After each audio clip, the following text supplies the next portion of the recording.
Bueno, buenas tardes. Bienvenidos al Centro de Arte Hernández Quero, Palacio Ruiz de Castro. Hoy damos comienzo al tercer ciclo de conferencias sobre patrimonio industrial de Motril, con 3 interesantísimas ponencias que nos hablarán del patrimonio industrial desde distintas perspectivas. El ciclo comienza hoy con la conferencia del proceso artesano, el proceso industrial, que correrá a cargo de Pepe y de Paco. Y aquí tengo que hacer un breve inciso porque la conferencia que estaba prevista para la semana que viene, el día 13, se pospone al 27 por motivos personales de los ponentes. Así que el jueves que viene no habrá y pasa al 27 de marzo. El día 20 será Lorenzo Sevilla Hurtado, coordinador del área de Ingeniería de los procesos de fabricación de la Escuela de Ingenieros Industriales de la Universidad de Málaga, el que nos exponga la ponencia Realidad y Realidad, que se me ha liado aquí. Como va de papeles esto, no pierda Esto es Realidad Aumentada para el Estudio y Difusión del Patrimonio Industrial. Y por último, el jueves 27 contaremos con la presencia de Francisco Izquierdo Bascuñana y Mari Carmen Sánchez, propietarios de Ron Mondero, que nos hablarán sobre su experiencia en La Caña Persiste, un proyecto para recuperar oficios y productos. Un ciclo de conferencias, como veis, completo, que dará a conocer a la ciudadanía nuestra cultura industrial desde distintos ámbitos, enmarcado en un contexto histórico, tecnológico y humano. Este ciclo de conferencias pretende contribuir a la difusión y al acercamiento de la ciudadanía al patrimonio industrial, para que adquieran sentido de pertenencia y se enorgullezcan de tener un patrimonio tan singular y único que nos diferencia del resto de los territorios y, sobre todo, con el deber moral de conservarlo y preservarlo para las generaciones futuras. Asimismo, el objetivo de las conferencias es mostrar y dar a conocer nuestro patrimonio industrial y conservar la historia e identidad de nuestra ciudad. En este sentido, la historia de la fabricación del papel es una historia fascinante y está íntimamente vinculada al patrimonio industrial, ya que su desarrollo tecnológico fue crucial, transformando la comunicación, la educación y la cultura a lo largo de los siglos. La historia de la fabricación del papel es un claro ejemplo de cómo una innovación tecnológica puede tener un impacto duradero en la sociedad. Al explorar el patrimonio industrial relacionado con esta industria, atendemos también o ahondamos también en nuestras raíces propias, nuestras raíces culturales. Es por ello que hoy dedicamos la primera ponencia al papel, que como la caña de azúcar ha evolucionado de un proceso artesano a un proceso industrial derivado de la revolución industrial que vino a transformar todos los sistemas de producción. Nos acompañan, por tanto, hoy en la mesa Paco y Pepe, Pepe Rodríguez Muñoz y Paco Gallegos Martín, que son los ponentes de hoy. Pepe Rodríguez Muñoz es ingeniero papelero y tras acabar sus estudios entra a trabajar en la celulosa, en la sección de acabados. 3 años más tarde pasa a máquinas de papel como contramaestre de producción. En 1993 es enviado a Tolosa a una fábrica de papel en Uranga que había adquirido el Grupo Torras para implementar el modo de trabajo de Torras Papel, ejerciendo de jefe de producción.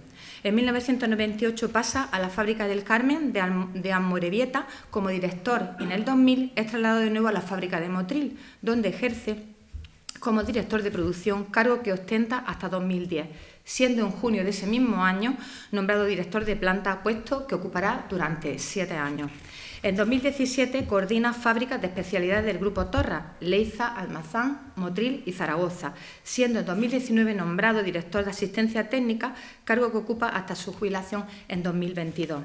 Enamorado de su trabajo y siendo un estudioso de la historia de la fabricación del papel, lleva centrado desde su jubilación en la investigación de la misma, hecho que le ha llevado, junto a Paco, a escribir un libro interesantísimo, te dije que lo iba a decir, del que hoy vamos a tener un adelanto en primicia.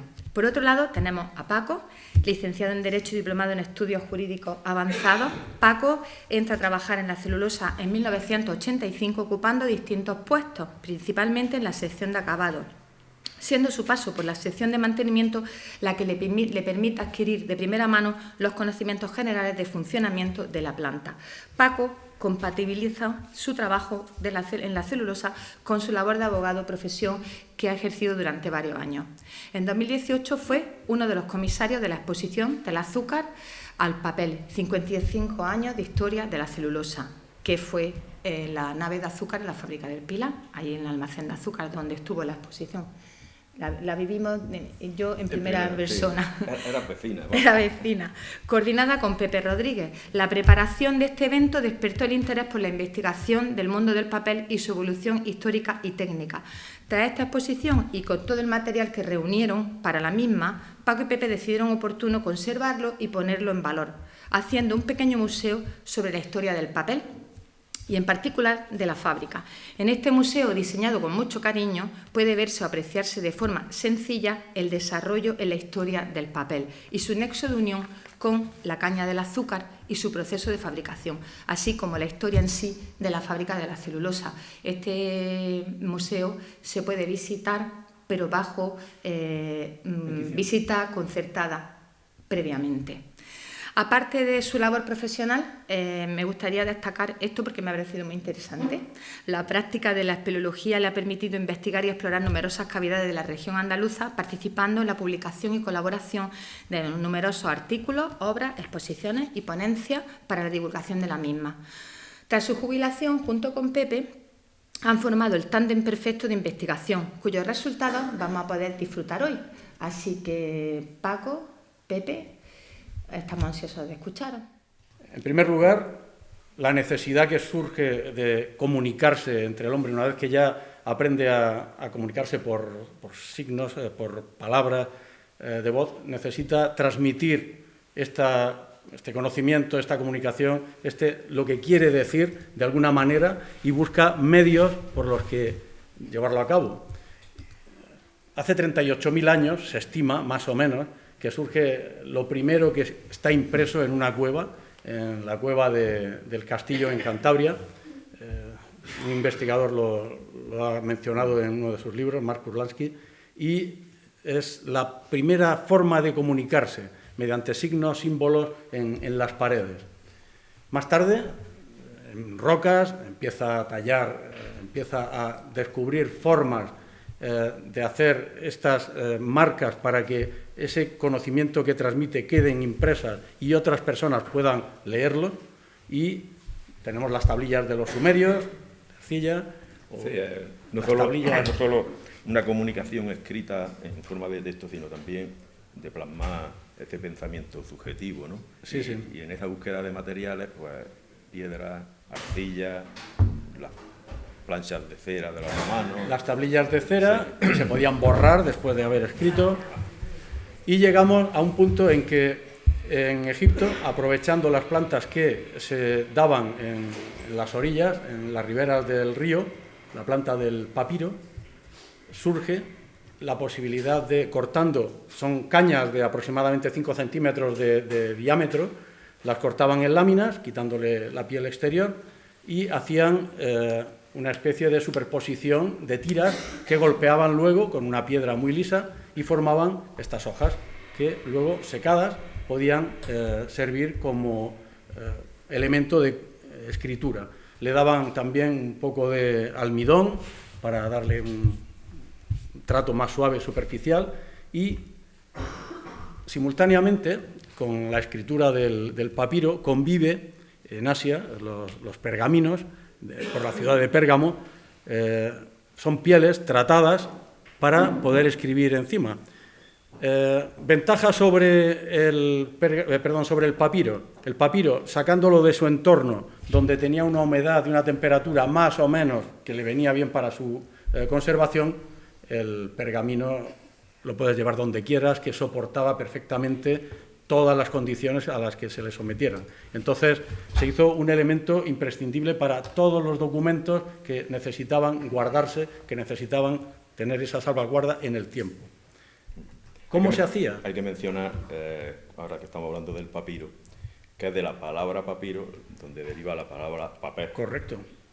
Todos los idiomas prácticamente occidentales, en alemán papier, paper en inglés, papier en francés, paper en catalán, papel aquí, es derivado de papiro. Posiblemente sea en las 7 partidas que se redactan en la época de Alfonso X, en la época de Alfonso X. Creo que era la 5ª partida, ¿no?, sobre actos y contratos, donde aparece, es uno de los primeros textos donde aparece la palabra papel. y se refiere a los fabricantes de papel como pergamineros del papel. Sí, sí. Decía Pepe que surge la necesidad de soporte y se emplea el pergamino sobre pieles de animales, generalmente de cordero. Y se elaboraban de esta forma. Se cogía la piel, se le daba un tratamiento macerado con cal, se eliminaba el pelo, el tensado de la piel en bastidores para que no se cogiera vicio. A partir de ahí se eliminaban las impurezas, se le daba una capa de cola para hacer la superficie más lisa y a partir de ahí se cortaban en los formatos que se deseaban para... luego veremos el tema de los formatos que se deseaban para hacer los libros del tamaño que se deseaba, ¿no? Una nota. Gracias a los a los pergaminos que se escribieron, se borraron y se volvieron a reutilizar, ya eran recicladores en la época, conocemos textos antiguos y es lo que se denomina un palimpsesto. Viene del griego antiguo, que es grabado nuevamente, y gracias a esto, en pergaminos antiguos reescritos por encima, se ha eliminado la primera capa y se ha podido descubrir textos valiosísimos, Herodoto, por ejemplo, ¿no? En pergaminos reutilizados. Sí, que a veces resultaban más interesantes que lo que estaba, que la segunda escritura, ¿no? Anuncios de lavadoras y cosas. Luego podemos ver que cuando surge una necesidad, surgen soluciones en sitios diferentes. En América, sin conocer de nada lo que estaba pasando en Asia o Europa, desarrollaron algo parecido al papel, el tapa o el amatle también. En Centroamérica, el amatle es una especie de papel que se hacía con cortezas de distintas especies de la familia morácea, la morera papirífera, el ficus, el jonote. Aún todavía hoy en día se hacen papeles con jonote. Sí, ahí hay una imagen. Aquí está. El tuno es una especie de tejido de papel. Lo utilizan como sábanas, como manteles.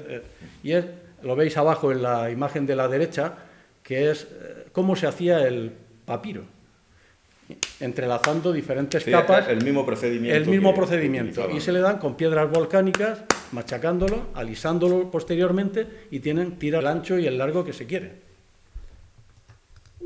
Perdón. A ver. Papel. El papel, como lo conocemos, aparece hacia la cifra oficial, hacia el siglo I, segundo casi ya, año 100, 105 de nuestra era, cuando a Tsai Lung se le pide que desarrolle un soporte que sea versátil para poder maniobrar con él en distintos campos, que sea ligero, que sea resistente, que aguante lo que le echen. Hay vestigios que se han descubierto en el desierto del Gobi que sitúan esto como casi 3 siglos antes. O sea, hay... Problema que tenía el papel en esa época, que no se conservaba porque los insectos, las larvas, se lo comían, porque le daban, para poder alisar su superficie, le daban almidones. No conocían todavía el proceso de encolado que se descubre allá por el siglo XIII. Entonces, con los almidones, los animalillos se comían los papeles y apenas se han podido conservar, aunque se ve alguno por ahí y se están estudiando. Tsai Lung fue, como decimos, el inventor oficial y se hace con gampi, kozo, mitsumata, son distintos vegetales. Se hace también con redes de pesca, con velas, con zapatillas de esparto, trapos viejos.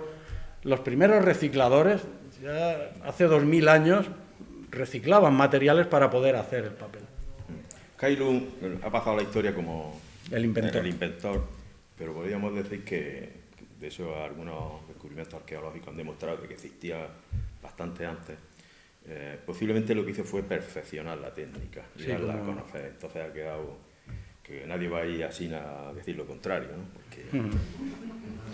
No, está reconocido oficialmente por la República China. Pero entonces... que, bueno, los últimos descubrimientos, incluso 200 años antes, en la zona también de... Bien. Aquí en esta lámina se puede ver aproximadamente cómo era el proceso completo. Vemos detrás una especie de columpio, que es un mazo movido con el pie, y ahí un tipo daba con el pie, dale que te pego, a un cuenco donde tenían los trapos con agua machacando otro le iba dando con un palo, el que está detrás vestido de rojo, para mover un poco la pasta que se iba formando y que recibiera el mismo trato por igual, los mismos impactos por todos sitios, y ahí hacían la pasta.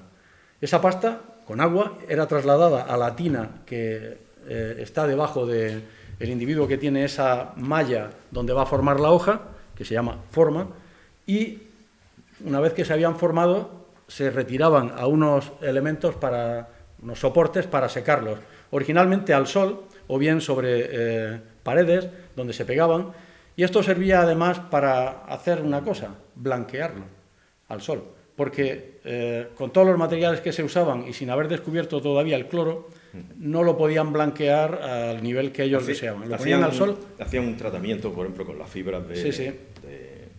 de la corteza de la morera, por ejemplo, para procesarla, la cocían y utilizaban cal y luego lavaban. Aquí se ve la forma, que bueno, es muy rudimentaria, y ellos utilizaban tirillas de bambú. Hacían como una especie... Crines, pues igual que vemos ahora un cesto eso de mimbres de estos finos, hacían una urdimbre, pues algo similar, ¿no? Y otra cosa que se me ha venido ahora con... Sin esto no hay papel. Sí, el agua. Hay que tenerlo en cuenta que siempre dice, ¿con qué se hace el papel? Pues la gente pensará primero la madera, hay otras materias, ¿no? Hoy principalmente la madera, pero sin agua se puede hacer de bagazo, se puede hacer de algodón, se puede hacer de trapos, como durante siglos se ha hecho, y luego con la revolución industrial de madera, pero siempre... El agua, elemento fundamental. Un elemento fundamental. De hecho, la mayoría de las ocasiones ha sido el elemento clave en el que se ha basado la ubicación de una fábrica, la disponibilidad de agua. Bien por la energía hidráulica, pero sobre todo como composición, ¿no? Para poder hacer la hoja, ¿no? El papel, tal como lo hemos comentado, se mantuvo en el entorno de China, Corea, Japón durante unos pocos siglos, pero siempre se comenta, la versión oficial también, es que tras la batalla de Talas en el 751, los árabes capturan a unos ingenieros papeleros de la época, le aplican el tercer grado y les cuentan cómo se hacía el papel.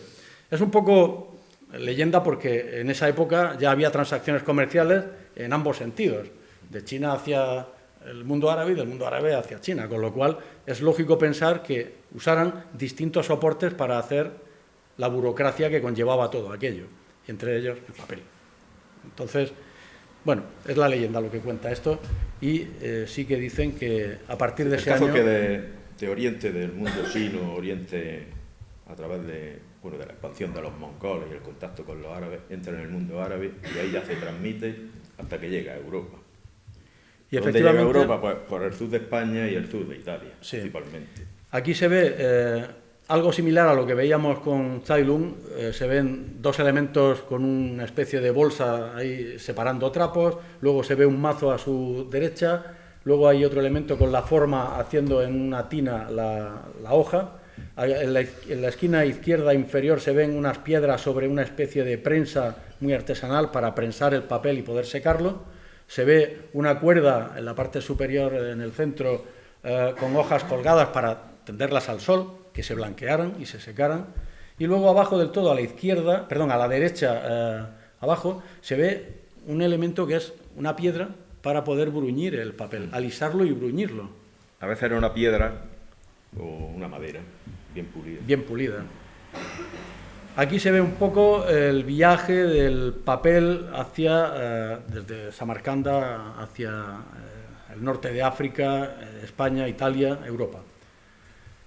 Así que lo extendieron y esto no se quedó ahí. Tenemos algunas noticias de que, claro, desde España luego llegó hasta América. En 1533 ya solicitaron tener molinos en el mundo nuevo para poder imprimir papel y poder transmitir el Evangelio y las leyes y tener documentos para la administración. Y el primer molino se hizo en Culhuacán, en México. Este sería. En Norteamérica, un pastor puritano llegó en el siglo XVII hacia inicios y hacia el final construyó en las colonias americanas, en Germantown, el señor William Rittenhouse, un papelero alemán, el primer molino en Estados Unidos. Bueno, antes de esto, cuando hemos dicho que llegaba papel a España, siempre se ha dicho oficialmente que era en Sátiva, ¿no? Donde se hizo el primer... Sí. Bueno, Hablan de 1150. y digo lo mismo Játiva. que decía con los chinos, no vayas a Sátiva y digas que no fue allí, ¿no? Allí está reconocido como, vamos, grabado en piedra. Hay bastante documentación, alguna documentación que ya habla de un siglo o dos antes. Incluso en el siglo X, Sí. de documentos Y en es papel. lógico pensar que en Córdoba, que era la capital del califato, pues se hiciera papel.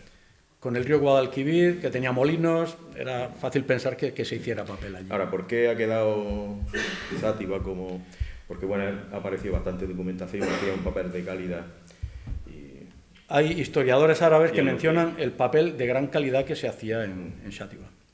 Por eso se así. piensa que era Sátiva el primer lugar donde se hace papel en España, pero está acreditado ya.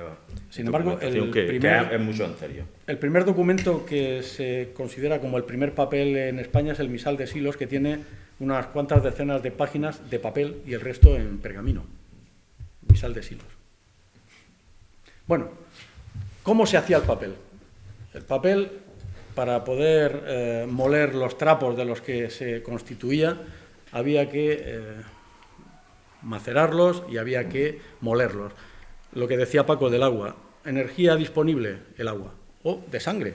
Molinos de sangre se usaron en alguna ocasión. Aquí hay 3 ejemplos: un molino de corriente, que es el que mueve el molino por abajo, el molino de gravitatorio, que es el que lo mueve por arriba, dejando caer una corriente de agua sobre las cavidades de la rueda, y se conformaba una especie de fábrica. En general era lo que se llamaba la rueda vitruviana, ¿no? Sí, sí. De Vitruvio.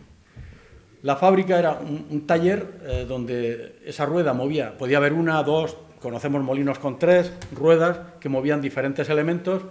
Básicamente en el molino necesitaba para mover los mazos que iban a batir los trapos y posteriormente el martinete con el que iban a alisarlo.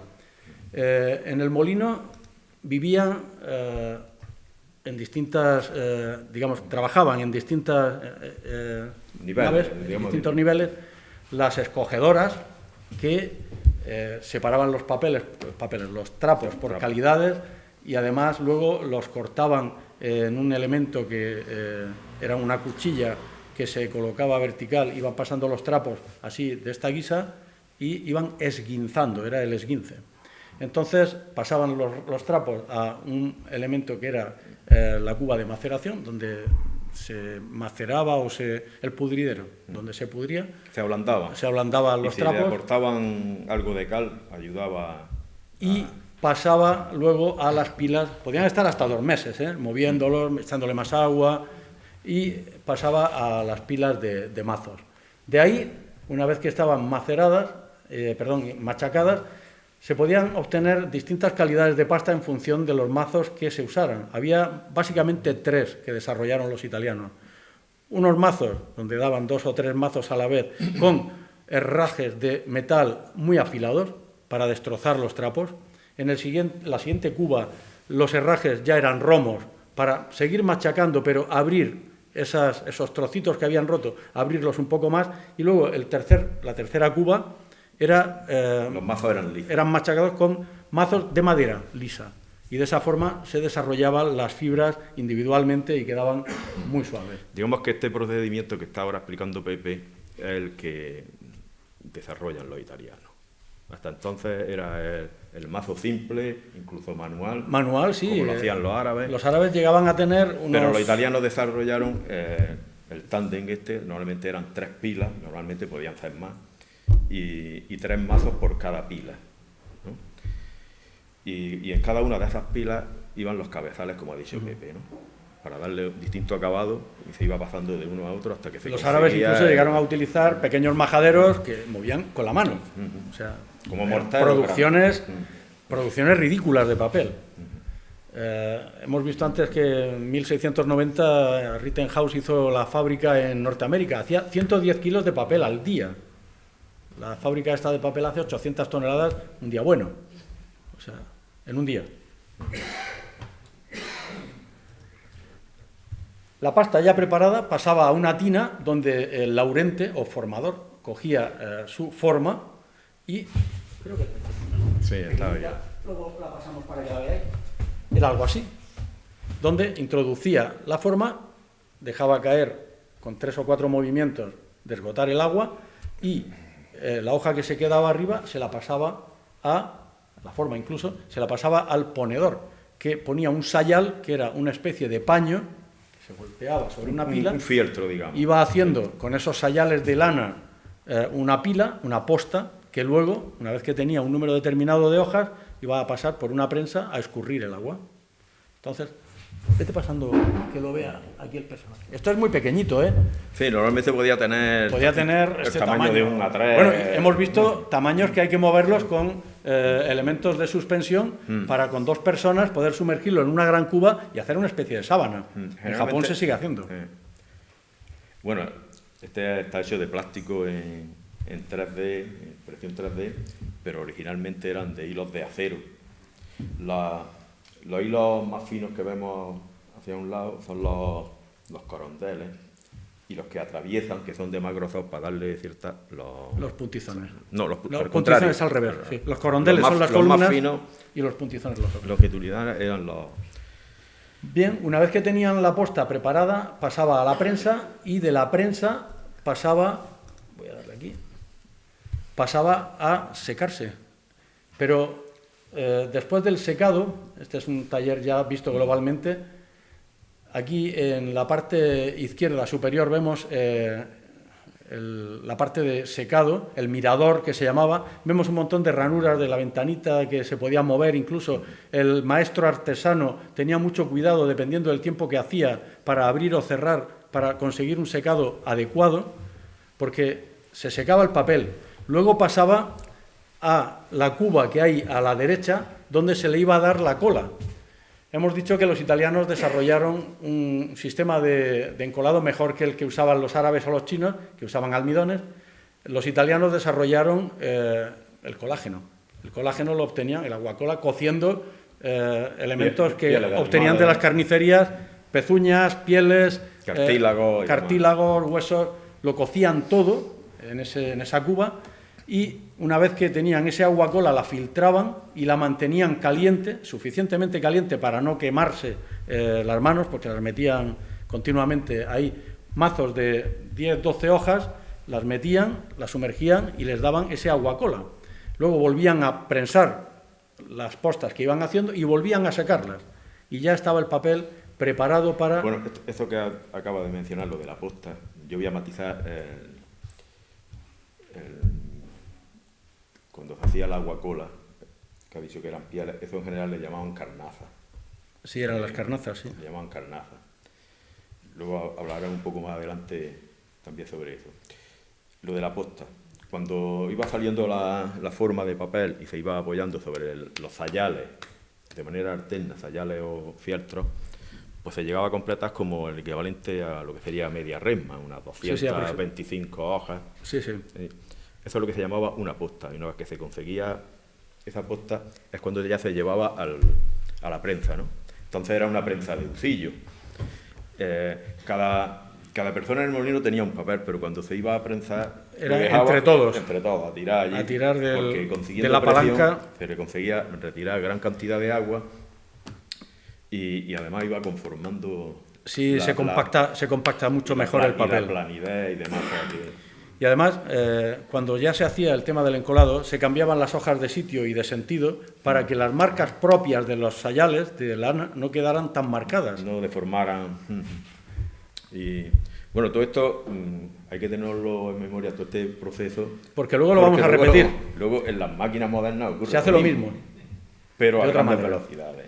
O sea, que es que no hay diferencia. En la parte inferior izquierda podéis ver el paso siguiente, que era el martinete para alisar. El alisado se podía hacer bien con el martinete, cogiendo 5 o 10 hojas cada vez. Sí, y ahí, generalmente era una mano. Sí, sí. Una mano de... Un árbol de levas iba moviendo... Una mano son como 25 hojas. Sí, sí. ¿No? Un dedo, 5... Un árbol de levas iba moviendo el martinete, que iba plan, plan, plan, y el señor que estaba allí iba moviendo las hojas de papel para darle por igual la lisura a todo ese mazo de hojas. Y a continuación pasaba a la cuadrícula de la derecha inferior, donde generalmente mujeres escogían reparaban y empaquetaban las resmas de papel para su venta. Hemos dicho que uno de los adelantos de los italianos fue el aguacola, otro lo de los mazos, otro adelanto fue la malla de la forma metálica y otro adelanto fue, posiblemente derivado de un defecto en una malla metálica, la marca al agua. La marca al agua sirvió durante muchísimo tiempo, y hoy sirve aún, para marcar papeles. Cuando se ve Al trasluz. se puede observar. En cierto modo, la marca al agua es una marca de fabricante, para identificarse, ¿no? Y bueno, aquí hay algunos ejemplos con letras, una especie de escudo con un león y una corona, lo de la mano. Y cuando se estudia... Veréis la marca del fabricante. Cuando se estudia la filigrana va por grupos, ¿no? Aquí aparece, por ejemplo, la mano. La mano hay de muchas formas, con los dedos juntos, los dedos separados, hacia arriba, hacia abajo, con iniciales en la palma, con iniciales... En su origen dicen que, bueno, como casi todas las filigranas estuvieron en Italia, ¿no? Luego se extendió por Europa, por Francia. Concretamente la de la mano, su origen fue italiano, pero utilizan mucho los franceses. Hemos encontrado algunas aquí en algunos archivos muy bonitas sobre la mano de distintas formas. Y bueno, otro era el escudo, también encontramos uno ahí en los archivos de la Chancillería, que aparece el escudo de Génova. Se dice claramente dónde viene el papel, ¿no? Y otra de las características, como ha dicho Pepe, también de los italianos, es que la factura y la blancura que tenía ese papel. Y era porque utilizaban una materia prima. Seleccionaban muy bien la materia prima. Los mejores trapos para hacer. Entonces se ve, cuando ve un papel del siglo XVII muy bien hecho, mira y ve una filigrana que ya te suena que es italiana. Otra Pero herencia. también otra cosa, Pepe. Bueno, estamos haciendo un poco así y podéis interrumpir y preguntar. Eso sí, interrumpid cuando queráis. Que se falsificaban también las marcas. Cuando una marca tenía prestigio, se falsificaba. Claro. En algunos documentos, algunas relaciones que se hacían pues se hablaba de papel, y muchas veces para mencionar el papel habían balones, ¿no? Grandes paquetes pues decía, pues tantos balones, ¿no? En un inventario decía, pues hay tantos balones de papel Corazón Cruz, y se hacía referencia a las balas de papel de esa marca. Por ejemplo, Corazón Cruz, hay documentos de aquí del Archivo Municipal de Motril, hay papeles con Corazón Cruz, hay distintos modelos. Bien, otra herencia de los italianos, lo vemos aquí, la lápida de Bolonia, de 1389, donde estaban, igual que aquí en Castilla veíamos en algunas columnas de las plazas de los pueblos una vara para que la señora o el señor que iba a comprar un paño pudiera medir y que no lo hubieran engañado con la medida de varas que había comprado. Quiero 3 varas de esta tela. Y el trapero o el vendedor de tejidos medía con su vara y la señora iba a comprobarlo a la vara oficial que había ahí en el pueblo. Lo mismo pasaba con el papel. Perdón, con los pergaminos. Esto era para los pergaminos y derivó luego hacia el papel. Había 4 medidas fundamentales. Ahora veremos de dónde viene esto. Pero este es el origen de la normalización en los papeles. Podemos ver, conocéis todos la denominación de los formatos A4, A2, A3... Hay que decir que el papel es un producto, una materia que ha sido de las primeras en estandarizarse, por las razones que luego también diremos, ¿no? Como son el uso para la imprenta. Entonces había que normalizar tamaños, no podéis cada uno... Sí, ya estamos hablando del siglo XIV. El origen, aquí, bueno, la lápida de Bolonia refleja el origen era por los pergaminos, que luego se tradujo también al papel, a los artesanos del papel. Y el origen, pues, es lo que va a decir aquí Pepe, ¿no? Con la forma, el tamaño de las piezas. Estas son las medidas que estamos acostumbrados a manejar todos. Esta es la norma de la serie A. Hay serie B, serie C también, otras medidas, pero casi todas guardan la misma relación.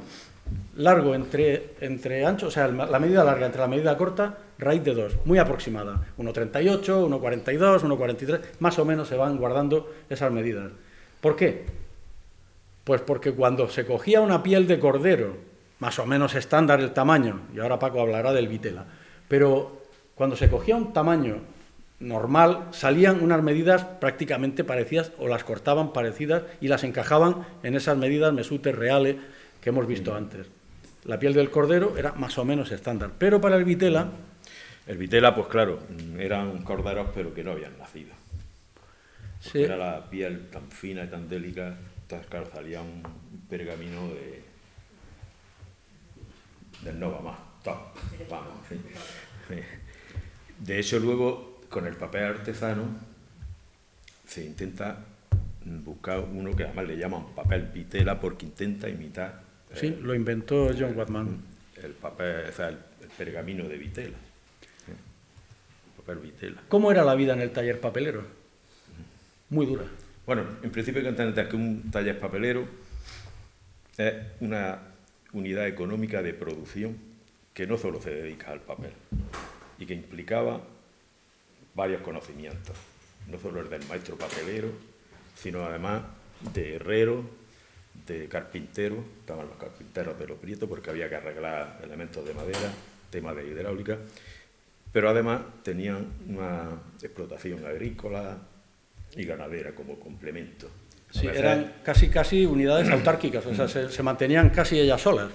porque a veces no había producción continua, o sea, se trabajaba sobre pedidos y en función también de las materias que se disponían, porque Si no tenían suficientes trapos no podían trabajar. Pero bueno, la vida era complicadísima, porque además siempre tenían, lo pongo el texto, aquí está, trabajaban familias enteras, que vivían en el molino, acogían a otros artesanos que había itinerantes, que había muchos de estos, acogían aprendices y además hacían las labores accesorias que decía Paco de cuidar animales y cuidar el huerto.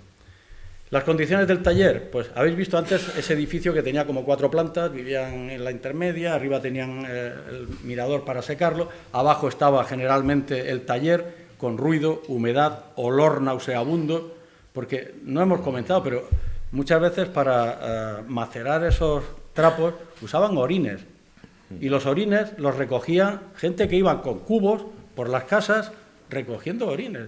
¿Cómo olería aquello?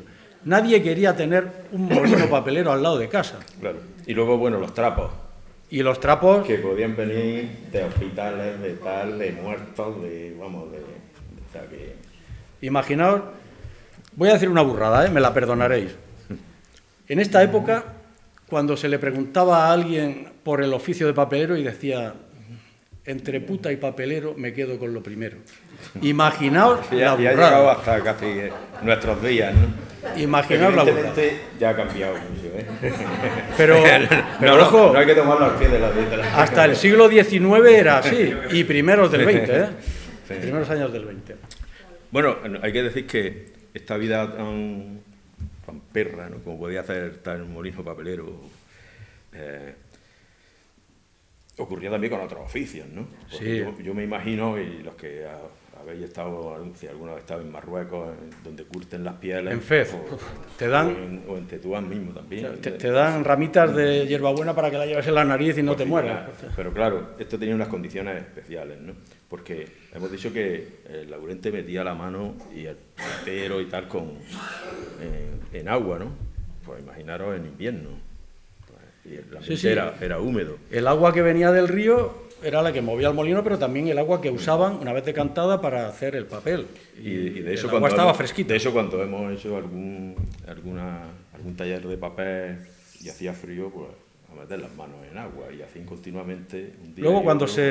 se mejoró la tecnología para hacer las cubas y demás, aprendieron que metiéndole algo de calor por debajo, metiendo un fuego por debajo en la cuba, donde hacían las formas, se calentaba el agua y tenían 2 beneficios. Uno, no se castigaban tanto las manos, y 2, el agua fluía mucho mejor porque bajaba la viscosidad. Sencillo, física. Y entonces ganaban tiempo a la hora de hacer... Luego, esta vida en parte también se compensó, porque aunque luego mencionemos algo, con la expansión y el desarrollo del papel y de los molinos papeleros, pues hubiera una serie de legislación, no solo para el fomento, sino también un poco para favorecer... Sí, para su protección. Sí, entonces decía, vale, era una vida dura, pero tenía cierta recompensa, porque se eximían de algunos impuestos y de algunos otros servicios y prestaciones Se les protegía prohibiendo la venta de trapos al extranjero o poniendo aranceles, como Donald Trump, a los papeles que venían de fuera, o incluso se les permitía llevar armas, que era una cosa como... Bueno, sobre todo la influencia que hay de legislación en el siglo XVIII, que se intenta también mejorar la calidad. Hay ya disposiciones jurídicas, legislativas de papel para mejorar la calidad, prohibiendo determinadas prácticas. Y hay un cambio que es por las repercusiones sociales que tuvo, que era la de considerar la fabricación del papel un arte y no un oficio. Eso tenía una implicación en la época. Para que algunos hidalgos se pusieran a trabajar. Se iba a poner, decía, no, fabricar papel, eso se extendió luego también a otros oficios. Era arte y no oficio. Y eso, pues, decía, bueno, llevan una vida un poco dura, pero tenía cierta recompensa. Aparte de estar libres de alcábalas y otras prestaciones que se exigían a los... Y hubo algún caso, como anuncia el economista Bonet, ¿cómo era? ¿La Rúa Boneta? La Rúa Boneta, que en algunos casos tuvieron algún rifirrafe en algún molino, pues con gente de la Mesta, que también eran otros privilegiados, y se les concede privilegios de poder portar armas, cosa que tampoco podía cualquier mortal de entonces. O sea que intentamos equilibrar un poco las condiciones de vida que tenían. Bueno, llegamos a un punto de inflexión y es la imprenta. Como decimos aquí, se utilizaba en Europa la xilografía para publicar algunos panfletos, pero claro, la xilografía trabajaban en madera, hacían impresiones, pocas porque se desgastaba la madera, y llega el señor Gutenberg, que era un experto en metalurgia, y con la ayuda de dos personas, concretamente Johannes Furth fue el que le dejó la pasta, desarrolló la imprenta de tipos móviles. La imprenta de tipos móviles da una velocidad y una diversidad que no se alcanzaba con la xilografía, con lo cual se le atribuye el invento de la imprenta, pero es la imprenta como la conocemos más o menos actualmente. ¿Esto qué hace? Pues hace que se necesite mucho más papel y se empieza a desarrollar muchos más molinos, se empiezan a pedir desde las universidades más textos, desde la vida pública se piden más elementos para leer, libros y demás, y empieza a desarrollarse. En esta gráfica que veis en el centro arriba, veis el desarrollo brutal de impresiones que se hacen en 3 siglos. Entonces, la imagen que se ve a la derecha en la esquina superior es una hoja de la Biblia de 42 líneas de Gutenberg. Fue una de las que imprimió. Bueno, claro, eso dio un impulso porque hubo cada vez más demanda, difusión de la cultura y demás, y claro, hubo necesidad de producir más papel. Y eso pues se traduce en mayor número de... Por eso es lo que decía antes, la legislación, en la época de Carlos III, bueno, para instalar más molinos y dar facilidades, dar privilegios para que...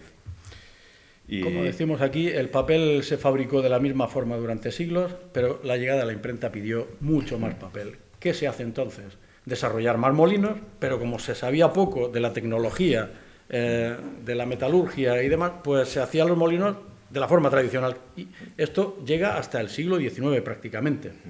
Y es en el siglo XVII cuando los holandeses empiezan a hacer algo diferente y desarrollan la pila holandesa.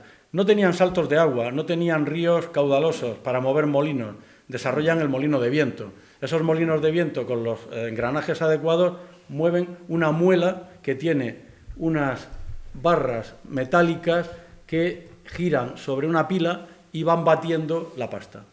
Esto hacía como 5 o 6 veces la producción de unos molinos de mazo. Esto le da un primer impulso al desarrollo de la fabricación de papel. Se le llamaban cilindros refinadores. Algunas veces aparecen no como pila holandesa, en algunos textos aparece como cilindro. Sí, sí. Hoy en día se sigue utilizando y se llama pila holandesa, o sea, que le quedó el nombre ahí. Y luego también tenía la ventaja que lo mismo que teníamos los mazos con distintas cabezas y cada una tenía una función, esto podía hacerlo porque se regulaba la altura Sí, sí, podías tener diferentes del pilas cilindro, trabajando de que diferentes rozaba formas. contra una zapata y dándole más roce o menos roce, se refinaba más o se refinaba menos la materia prima. Entonces fue una de las primeras revoluciones en el mundo del papel, ¿no? Que hizo que con más rapidez se pudiera producir. Aquí hemos puesto... Pero todavía se seguía con, Sí, sí. a mano, a pliego mano. a pliego. Hemos puesto un poco como curiosidad algunos hitos que están relacionados con el papel, el descubrimiento del grafito, la publicación del Quijote, evidentemente, el primer periódico en Estrasburgo, en 1609, en 1661 el primer billete en Europa, en el Banco de Estocolmo, en el siglo XVII se puso de moda el papel colobal, no se llamaba colobal, pero bueno, luego ya le dimos el nombre. El papel vitela de James Watman hace la aparición en 1740, con el grafito, 2 siglos después, Simonio y Lindiana Bernacotti, italianos, desarrollan algo parecido a lo que es el lápiz actual que conocemos. Luego se siguen desarrollando cosas como el marmoleado de seguridad en billetes. Estuvo de moda el marmoleado en los papeles para hacer, por ejemplo, encuadernaciones. Papeles que tienen unos colores parecidos a los que hacen las vetas del mármol, por eso se llama marmoleado. En 1776 se consigue el primer papel ignífugo, que no triunfó no porque no ardiera el papel, que no ardía, ardió la fábrica en que se fabricaba. Entonces no se hizo... Y eso... Es que con eso no contaron. Y en 1799 conseguimos ver ya por fin la primera máquina continua de Louis Robert, un francés que consiguió dinero de un tipo que le financió, hizo una primera máquina que era muy sencilla y la movía a mano con una manivela y en la que, me voy a poner de pie un segundo, en la que desde esta caja iba cayendo la pasta sobre una tela que iba girando, una tela sin... Bueno, la pasta realmente estaba dentro de la tina. Sí, estaba dentro, Sí. que iba cayendo aquí, caía encima de la... y el agua caía de nuevo a la tina y los restos de pasta, y aquí se iba recogiendo la hoja que se iba desbotando aquí, pasaba entre dos rodillitos que prensaban un poco y aquí se iba enrollando. Máquina más simple, pero era una máquina continua. Claro, tenía que tener un cuidado el tío que iba con la mano, que no se rompiera, porque si tiraba mucho se rompía. Claro, luego ya llegarían en el siglo XX los accionamientos eléctricos y en el XXI los digitales. Con el siglo XIX llegan por fin los desarrollos en metalurgia, desarrollos en diseño, empieza a haber máquinas decentes para poder hacer papel, decentes para la época. Y sobre todo que la fuerza con la que mueven ya Empieza a ser el cada vez vapor. menos la hidráulica y ya es la máquina de vapor. Hay que, bueno, quiero mencionar que no se pasa directamente o hay una fase intermedia por lo de la máquina Picardo. Sí. Que el papel hecho a mano era un papel de calidad en comparación con los primeros papeles en continuo. Entonces había gente que echaban en falta esa calidad. Sí, sí, preferían el papel a Entonces mano. hubo un paso intermedio que fue la máquina, bueno, la más famosa de estas que eran las máquinas de bombo, que funcionaban en continuo pero iban haciendo pliegos individualizados. Entonces era lo intermedio, ¿no? Y aquí en España estuvo funcionando una hasta los años 70. Hacía lo que se llamaba también papel barba. Los que tenemos ya una edad hemos conocido el papel de barba, ¿no? ¿Os suena? El papel En que el los Instituto bordes eran un poco Urbanismo, irregular. Sí. Un segundo. Normalmente llevaba también filigrana. Sí, sí. Conocemos Llevaba el marca al papel agua, sí. galgo y todas estas cosas, pues más o menos eran.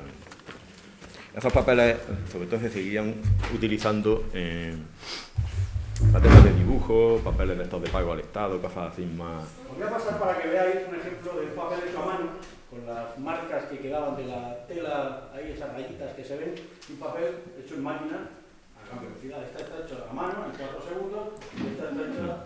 Bueno, ese está hecho a mano, pero no está encolado. No. Lo del encolado era también porque si no absorbía la tinta a la hora de escribir. Entonces había que darle... Bueno, y con esto llegamos a las materias primas de nuevo. máquinas más potentes, máquinas más productivas, máquinas más eficientes, hacen que se necesite mucha más materia prima. Dan mayor producción, por lo tanto hace falta más trapo. En la época solo se pensaba en eso. Henry Ford, cuando hizo el primer coche, decía, si yo le hubiera preguntado a mis clientes posibles qué querían, me hubiera dicho un caballo más bueno. Pero él no quería vender caballos, quería vender coches. Entonces, se pensaba en trapos, había que pensar en otra cosa. Entonces, pues hubo que buscar otras materias primas. Algunas ya se venían utilizando, ¿no? Sí. Se venían utilizando... Trapos viejos, restos de velas, sí, redes, cuerdas... El lino, el cáñamo se utilizaba mucho antes de... que al fin y al cabo no dejaban de hacer fibras vegetales y que estaban al alcance de todo el mundo. Las cuerdas, las velas de los barcos, las alpargatas, aparecen mucho en algunos documentos, las alpargatas, o las alpargates, como le... Alpargates, está escrito muchas veces. Y el algodón, que se piense, pues bueno, el algodón se sigue utilizando, pero fue ya también más tardío. Sí, fue en el siglo XVIII aproximadamente. Lo que se utiliza hoy en día, que es el linter más cerca de la semilla, que es más fácil de trabajar, ¿no? Bueno, con este movimiento parece como se le estuviera quitando ya importancia a los trapos, pero no, los trapos tuvieron su importancia. Mirad lo que decía Quevedo. Buscaban los muladares los abuelos del papel, no quise decir andrajos porque no se afrente el leer. Lo que ayer era estropajo que desechó la sartén, hoy pliego, manda 2 mundos y está amenazando 3. Acuérdate que en tu busca con este palo soer te saqué de la basura para tornarte a nacer. Cómo recogían trapos, los llevaban al molino y hacían papel que servía para hacer leyes, para hacer elementos que de alguna manera controlaban a la población. Habla de 3 mundos, Asia, Europa y América. Hay que pensar que en el caso de España, bueno, en España y en otros, era un imperio y había que administrarlo. Y la administración consumía papel. Consumía mucho papel, entonces había que potenciar. Bueno, en el siglo XIX, ya que con los trapos no había cantidad suficiente, se comenzaron a usar otros vegetales. Se desarrollaron pues con paja, con madera, empezaron a utilizarse distintos sistemas de blanqueo, desfibrado, y al final pues bueno, se va centrando el tiro y llegamos a las maderas de fibra larga, que son las que veis a la derecha de la esquina superior. A la izquierda se ve la fibra corta de eucalipto, básicamente eucalipto, abedul, haya. La fibra larga suele ser pino, abeto, picea, y abajo vemos la paja, balas de paja, o caña de azúcar. Relacionamos con motril. Ahora contamos algo. Bueno, con paja se ha estado haciendo hasta hace nada, papel de fumar muchos. Contaba antes de entrar aquí a mi amigo Pepe... Con el bagazo se sigue haciendo en América papel. Sí, muchísimo. Pero decía que, contaba Pepe, cómo hasta el 33% de las tinas que hacían papel en España en 1880 hacían papel de fumar con paja, mucho. Sí. El 30% de las tinas se hacía papel de fumar. Fumábamos como carreteros. Hoy en día se hace de esta forma. Plantamos árboles, que son básicamente coníferas y frondosas, pino y eucalipto, los cosechamos, los descortezamos, los hacemos astillas. De la madera salen así haces de fibras individualizadas, y dependiendo del método que empleemos para hacer la pasta, se pueden considerar 4 divisiones básicamente. Pasta mecánica, utiliza energía mecánica simplemente para moler la madera y sacar las fibras para hacer papel. Esto da un rendimiento brutal, 98%. O sea, toda la madera que entra es casi toda la que sale para hacer pasta. La termomecánica emplea algo de vapor con algo de productos para ablandar la madera y que luego la energía mecánica sea menor para poder desfibrar la madera. La termoquímica ya emplea más productos químicos, es un intermedio, y la química. La pasta química emplea grandes cantidades de productos químicos para poder cocer la madera y poder separar las fibras, disolviendo la lignina que une las fibras. Esta obtiene rendimientos del 48 o 50%. Aquí bueno, vemos de manera que la madera, pues al final se ha convertido principal materia prima para sacar... Sí, pero a ver, el San Benito de asesinos medioambientales que tienen los papeleros no es tal. En el mundo se consume una cantidad de madera brutal. El 15% de la que se tala es para papel. Todos tenemos muebles en casa, ¿verdad? Habéis pensado que se hacen de madera, ¿verdad? Pero nadie piensa que comprando muebles... Para la van a acabar construcción... los bosques. En cambio, con el papel... Como energía... Pero el 15% para papel. La pasta mecánica se hace... papel, vamos a decir celulosa, ¿no? Porque sí, celulosa. A veces se obtiene celulosa que tiene otras finalidades, ¿no? Por ejemplo, pólvora, explosivos y otras sustancias. Celuloide, sí. Para fibras textiles, o sea, no siempre va... Rayón viscosa, sí, hay un montón de aplicaciones. No siempre se hace papel. Pero... La pasta mecánica, como decíamos, se hace aplicando energía mecánica a los árboles, se obtienen fibras que individualizadas se ven como la foto inferior, se ven rotas, se ven individuales pero rotas, se ven haces de fibras juntos. Este tipo de pasta da al papel opacidad, da espesor y... ¿Qué querías? ¿Pasta? Claro, porque también se nos va a echar un poco el tiempo encima, ¿no? Aquí os voy a pasar esto para que veáis un poco lo que es pasta. Cómo se compra la pasta en las fábricas que no la hacen. Viene en hojas tan grandes como esta y con un espesor de 50 centímetros, balas que pesan 250 kilos. Y nada, podéis coger y pasarlo o lo rompo ya directamente, que lo habéis visto. Y rompiéndolo y así tenéis un trocito de agua. Esta es fibra corta de eucalipto. Y esta fibra corta de eucalipto, pero de Zaragoza. Esa viene de Chile.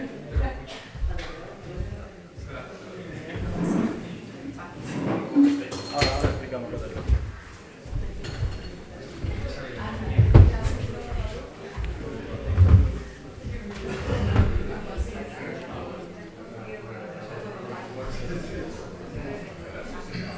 Bueno, cada fibra, vamos a ir abreviando un poco, cada fibra da unas propiedades al papel y dependiendo de la receta que se use, como en una cocina, vas a obtener diferentes papeles en función de cómo las mezcle. Aquí en este esquema podéis ver básicamente el proceso que hemos mencionado. Planto, cosecho, troceo, hago la cocción y obtengo pasta. Esa pasta son fibras individualizadas de celulosa que originalmente son de un color marrón que tira para atrás, luego ya cuando se va quitando la lignina ya se aclara y cuando se blanquea del todo es blanca, blanca, nívea. Cuando vemos el cartón o el papel de embalaje que es marrón, pues sencillamente que no se ha blanqueado. O sea, la pasta cuando se hace es de ese color. Luego se tiene un proceso de blanqueo, Sí. que es el que... Hoy se utilizan peróxidos, básicamente en el pasado se usó mucho cloro. Ahora las pastas llevan ECF, que es Elemental Chlorine Free, o sea, libre de cloro elemental, o Total Chlorine Free, Sí, aquí libre de cloro. se blanqueó con cloro con el bagazo y luego ya con la planta de termoquímica... Ya se emplearon era peróxidos. Era peróxido, que ya sí era madera, era astilla de madera. Bien, la fabricación del papel comienza con la dispersión de pasta. Se meten esas balas de pasta que he enseñado esa hoja, pero que son balas de 250 kilos, se mete un número determinado de balas en una cantidad determinada de agua, siempre igual, de forma que cada batch, cada lote que haces sea igual al anterior, porque lo que busca el proceso papelero es regularidad. Se utiliza una especie de batidoras gigantes con unos motores con una energía brutal, consumen kilovatios todos los que le eches y más. La pasta ya desfibrada va a pasar a un proceso de refinado en el que vamos a obtener de esas fibras individualizadas, romper sus paredes y sacar al exterior fibrillas y microfibrillas, como muestra esta imagen, para que la unión sea mucho más fuerte. Si no, imaginaos lo que podía pasar, la fibra sin refinar, la de la izquierda, es como un plato de espaguetis que puede parecer que están cohesionadas, pero si tiras se sueltan. Sin embargo, en la siguiente foto se ve que cuando tú unes aquello, de hecho, yo cojo un papel y hago así. Hay ensayos en los que se hace la resistencia del papel, ahora sí lo he roto, porque el rasgado es otra cosa, pero resistencia. Aguanta papeles. Una tira de 15 milímetros de ancho, su propio peso colgado, 15 kilómetros. 15 kilómetros aguantando su propio peso. Una burrada. Bien, una vez que tenemos las fibras tratadas, las fibras largas, las fibras cortas, vemos aquí algunos ejemplos. Voy dándole más rápido porque esto ya es repetir lo que hemos dicho como para los trapos. El refinado es lo que hemos dicho, romper las fibras y sacar al exterior fibrillas y microfibrillas. En el sistema tradicional eran los mazos, aquí son los refinos. Y ahora pues vamos a enseñarles una plaquita de refino para que hagáis una idea de cómo... Esto lo vais pasando. Esto forma parte de un disco que es fijo y otro igual gira en un eje contra este.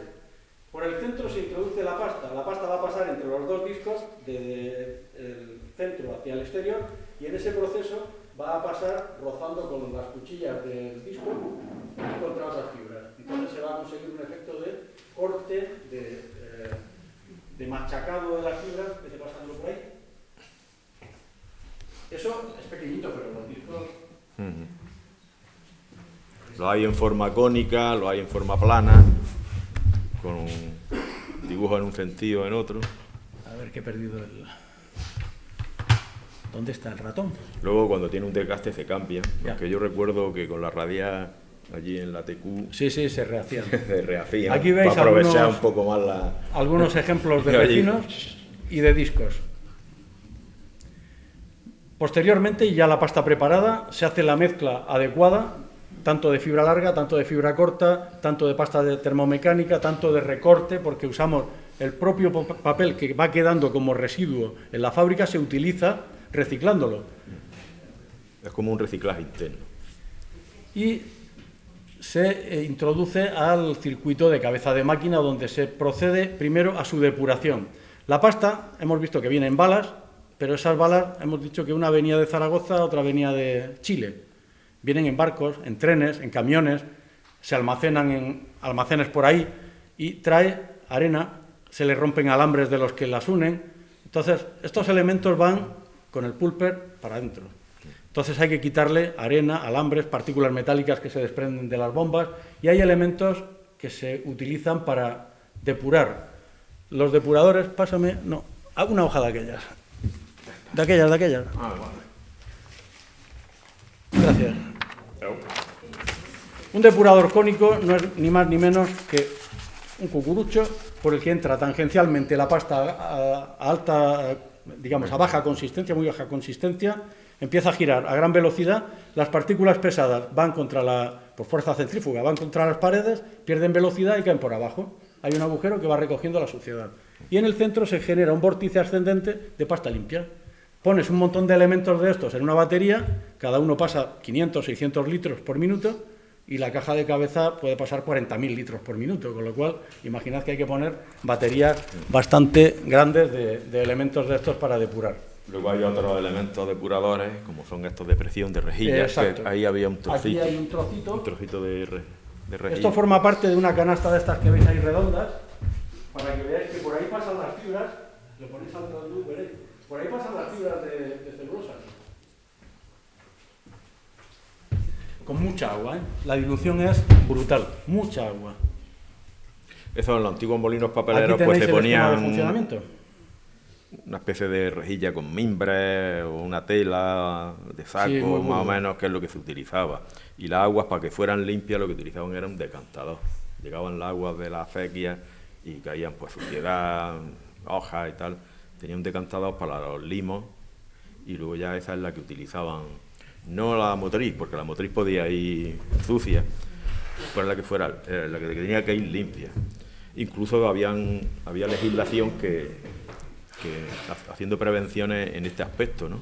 De que filtraran el agua para que luego no hubiese o no utilizaran mucha cal porque el papel se quebraba y demás.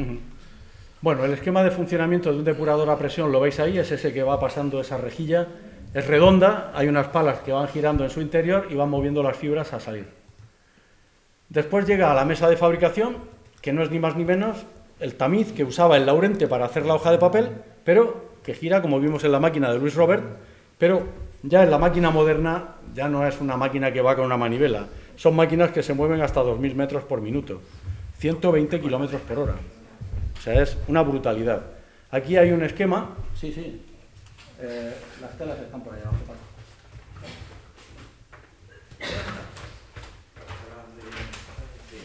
Ahí están. Bien, aquí vemos la caja de cabeza a la izquierda con ese tinte rojo que es la pasta que va a salir hacia la mesa. En la mesa va girando la tela a gran velocidad y va filtrando el agua haciendo la hoja de papel.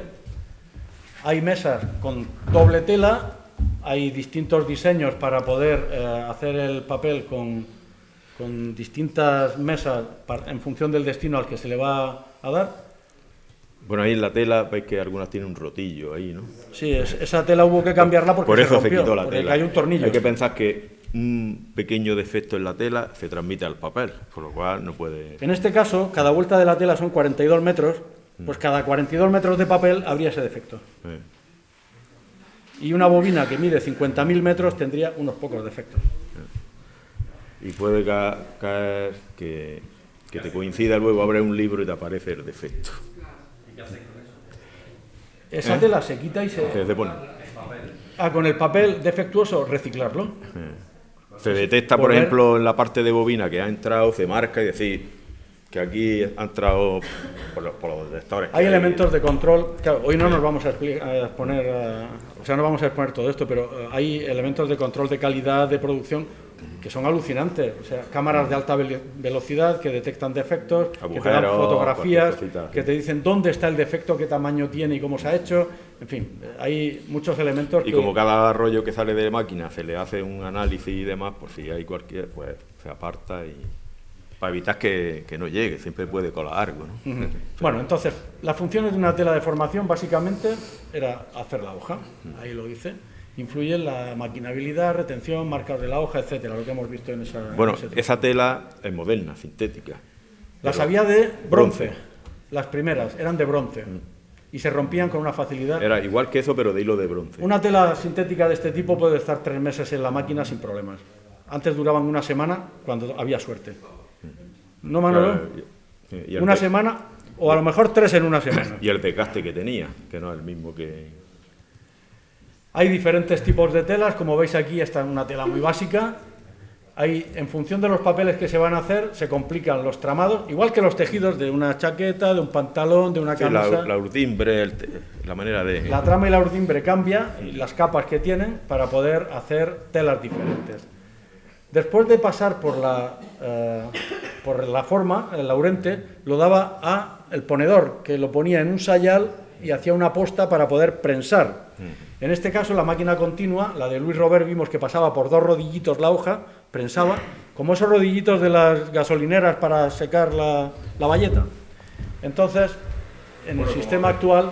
Pepe, como decía el ponedor, iba poniendo hoja de papel y un sayal de fieltro, ¿no? Bueno, pues podías utilizar fieltro. En las bayetas van revestidas de elementos sintéticos en su superficie y vestidas con unas bayetas que giran con ellas para poder llevar el papel sin producir roturas y sin producir marcas. Son tejidos sintéticos, originalmente de lana, pero hoy en día la tecnología de los tejidos ha mejorado y tenemos verdaderas maravillas que aguantan tiempo y tiempo, 45 días, 60 días en la máquina de papel, dando millones de vueltas a 2000 metros por minuto. Hasta ha dicho Pepe que se hacían de lana. Las otras que eran también de lana era fieltro, que al fin y al cabo es fibra animal, ¿no? Eso tenía una explicación. Sí, sí. Porque no se pegaba el papel. El papel es una fibra vegetal y no se pega a una fibra animal. Se puede despegar muy fácil. Haced la prueba en casa y veréis. Bueno, el objetivo del prensado es eliminar tanta agua como se pueda del papel. Porque antes pasaba de la forma al sayal y del sayal a la posta y se prensaba todo lo que se podía, todos apretaban allí y luego se tendía. Hoy en día, a esa velocidad que va la máquina de papel, hace falta pues pasar por un elemento que drene la máxima cantidad de agua sin marcar la hoja, sin romperla y que pase a continuación al proceso de secado como tal con calor. Claro, porque Estas son las hay que prensas. pensar que la hoja ahí se ha formado, pero todavía está húmeda, con mucha cantidad de Hay que agua. compactarla Y con nada, pues se deshace y se... y entonces dos prensas juntas hacen que con las bayetas, que sería el fieltro ese de color naranja que se ve, el papel sería la banda azul, pasan entre dos prensas y sufren una presión que va de esta forma haciendo que el agua drene. ¿Cómo drena el agua en las prensas? Pues mucha por velocidad, puesto que tiene ranuras que hacen que esas prensas escupan el agua. ¿Te suena muy bien, no? Parte del agua se va con las bayetas, parte del agua sale por fuerza centrífuga, y aquí tenemos algunos elementos de máquinas modernas de prensas. Imaginaos que la presión entre dos prensas pasa la primera zona de 140 a 150 kilos por centímetro cuadrado, a la segunda prensa, si hay una prensa de zapata, 850 a 900 kilos de presión por centímetro cuadrado, y además con una superficie muy ancha. En la primera prensa generalmente son 2 centímetros y medio de banda de nip, digamos, se llama nip, de zona de contacto, y en la segunda prensa, en la máquina de motril que tiene zapata, son 21 centímetros. Imaginaos 900 kilos en 21 centímetros dando castaña y sacando agua. Se le junta el pecho con la espalda al papel. Bueno, pues ahí lo que habíamos mencionado antes con las prensas de los molinos papeleros. Se compacta y ya se forma mejor la hoja, aparte de que pierde, ¿no?, el agua. Y luego el tema de las bombas de vacío, ¿no?, con las cajas de vacío para extraer ese agua que quedan en las bayetas. Evidentemente la máquina necesita elementos para ir retirando el agua, que igual que toda el agua que se va drenando, se va a reutilizar en el proceso previo. Bien, aquí hay más máquinas, un esquema de la prensa de zapata, que tampoco es... Este es un esquema más visual de la prensa de zapata con un recubrimiento sintético, que es el que va pasando por ahí, y distintos elementos en los recubrimientos de las prensas para eliminar agua. En este amarillo se ven las flechas donde hace, digamos, la retirada del agua. Son distintas formas de quitar agua al papel. Las bayetas, ¿qué son? Elementos sintéticos de hilos trenzados de distintas formas, igual que las telas, como hemos visto antes, en función de lo que quiero, diseño. Hoy en día nos permite la tecnología hacer esto. Entonces se utilizan distintos materiales conformados de distinta forma, incluso con tejidos antivibración sintéticos, y ahí vemos un corte ampliado de cómo es una bayeta. Las bayetas las habéis visto, y ahora vamos a pasar a una cosa que se llama paño secador, porque a continuación vamos a ver cómo se hace el secado. Bueno, porque decíamos que en el molino papelero, que había prensado el papel, lo llevaban al mirador. Esta tarea generalmente la hacían mujeres y lo colgaban, pues igual que el que cuelga los trapos para secar, ¿no? Unos hilos, distintos hilos a distintas alturas, y prácticamente todo el mirador, la parte alta, pues allí se colgaba el papel hasta que terminaba de perder el agua. Y luego ya se llevaba el encolado según se quisiera, porque a veces no se encolaba. Un papel de estraza que era para embalaje, pues no se encolaba. Si era para escritura, pues sí. Pues ahora se hace lo mismo, pero vuelvo a referir, necesitamos agua. Ese vapor para calentar.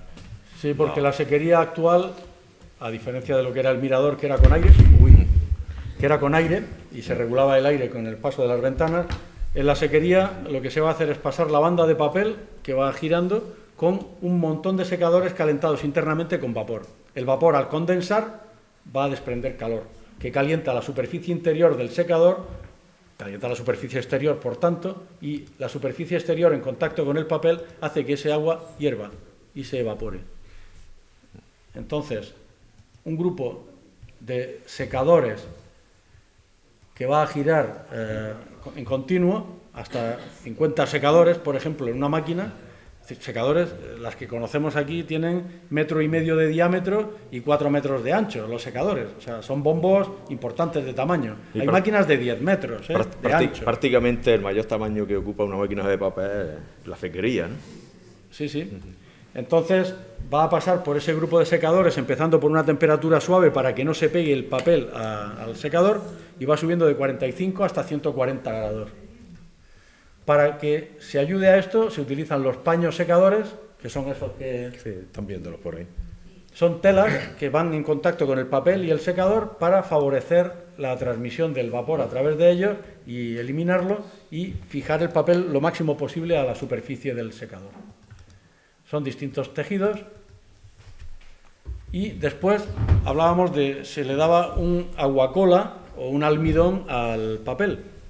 Aquí también lo que hacía el artesano de meter las manos en un aguacola caliente lo va a hacer un elemento que se llama size press o speed sizer, y lo que hace es, entre dos rodillos pasa esa banda de papel que es la verde con la punta roja de flecha y se le aplica la superficie de las prensas que giran con el papel, se le aplica digamos una especie de cola hecha depende de lo que se quiera, almidón, látex, se le ponen distintos aditivos para que se fije al papel y le dé un acabado que queremos para el siguiente proceso.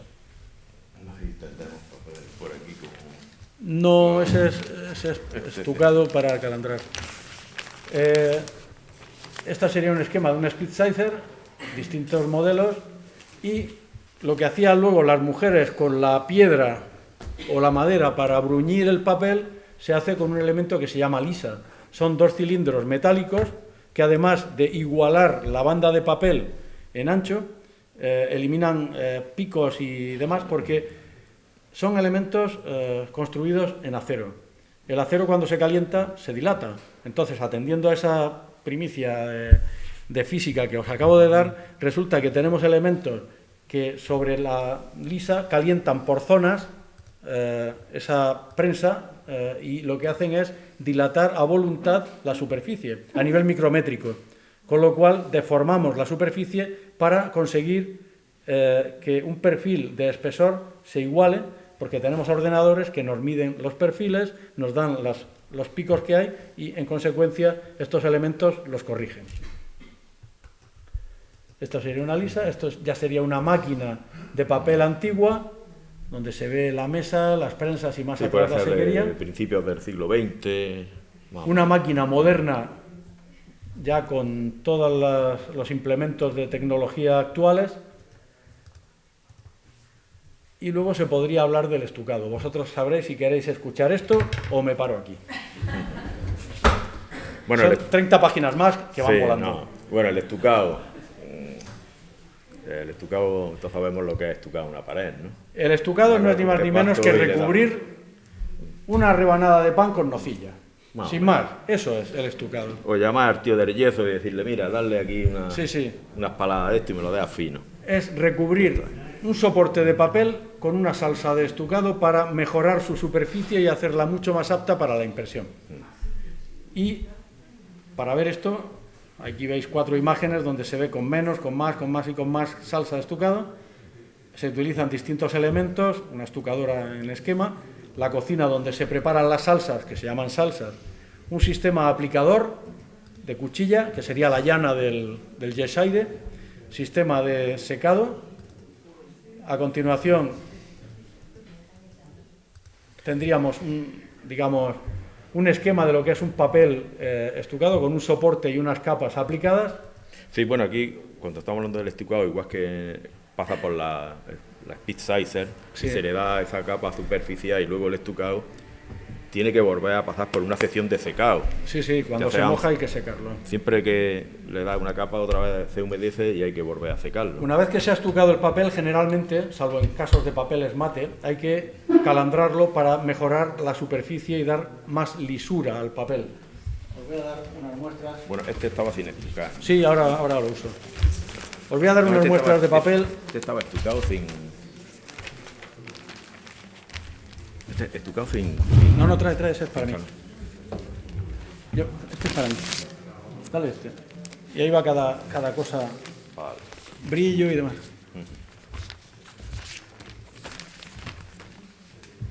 Bueno, como decía, los objetivos del calandrado son, pasando entre varias prensas, generalmente 12, 13 prensas, que van a hacer presión, van a transmitir calor y van a ejercer un poco de fricción, lo que hacemos es la superficie del papel modificarla ligeramente para que la luz haga, en lugar de una refracción, una reflexión. Aquí viene indicado el tipo de papel. Estos serían unos esquemas de calandra.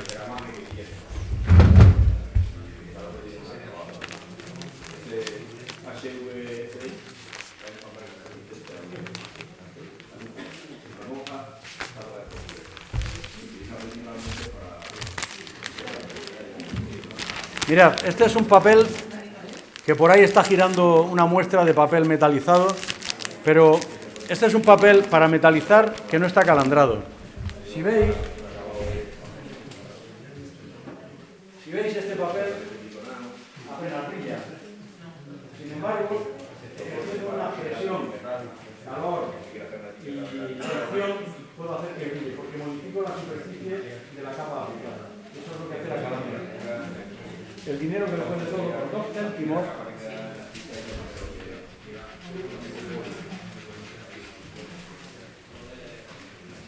Mira a ver si brilla lo que es. Lo que he hecho ha sido modificar la superficie para que la luz también. Bueno, después de este experimento y abreviando, estas son las calandras que se utilizan en la fábrica de Motril, con rollos pasando por los distintos rodillos. Y luego bobinado. Las bobinas que se hacen en las máquinas de papel son bobinas madre, que para manejarlas hace falta convertirlas en bobinas más pequeñitas, bobinas hijas. Se utilizan bobinadoras en las que se introducen las bobinas madre, esta que veis aquí, con una grúa, esta pesa 15 toneladas, y se hacen bobinas más pequeñas. Esas bobinas más pequeñas van a poder pasar al cliente a la rotativa, o bien se van a cortar en cortadoras en el formato que deseemos para el cliente según haya pedido. Ahí hay una línea de transporte, un embalado de bobinas y hay un cortado, aquí está representado de esta forma. Este es un sistema de carga de la cortadora que corta prácticamente hasta... una cortadora tiene varias secciones, la de carga con la bobina hija, una sección de arrastre y corte transversal y corte longitudinal, que se van a cortar el papel en formato según pida el cliente, ya sean estándares o demás, más grandes, más pequeños según lo que solicite. Aquí se ven distintas... Y una sección de apilado, ¿no? Sí, aquí está la sección de apilado. Y al final sale la pila, se embala, se etiqueta y se almacena. Algunos usos del papel. A ver, cotidianamente lo manejáis sin daros cuenta, pero tenéis cientos de usos a vuestro alcance y no os dais cuenta. Hay 20.000 usos que están escritos y catalogados del papel, más de 20.000. Ahí tenéis algunos: sanitarios, impresión, embalajes, sobres, monedas, títulos, fotografía. Aquí hay alguno que se utiliza muchísimo, este que está así en rollo. A diario. Sí, sí. El de liar tabaco.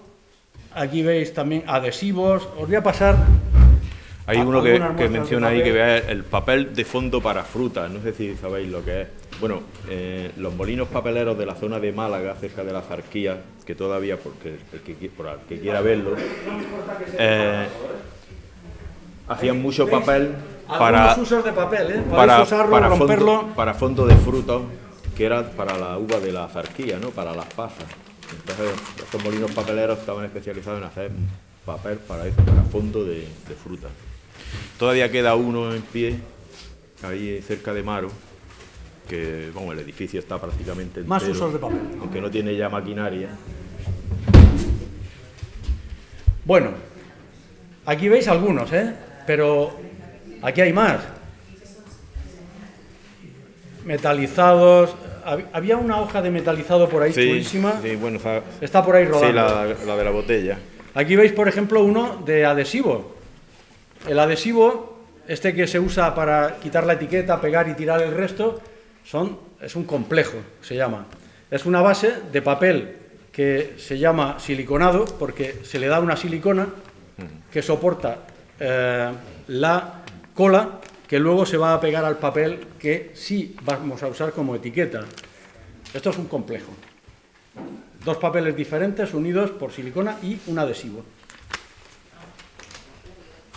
En las máquinas dispensadoras de etiquetas de Alcampo, así, y en el Mercadona.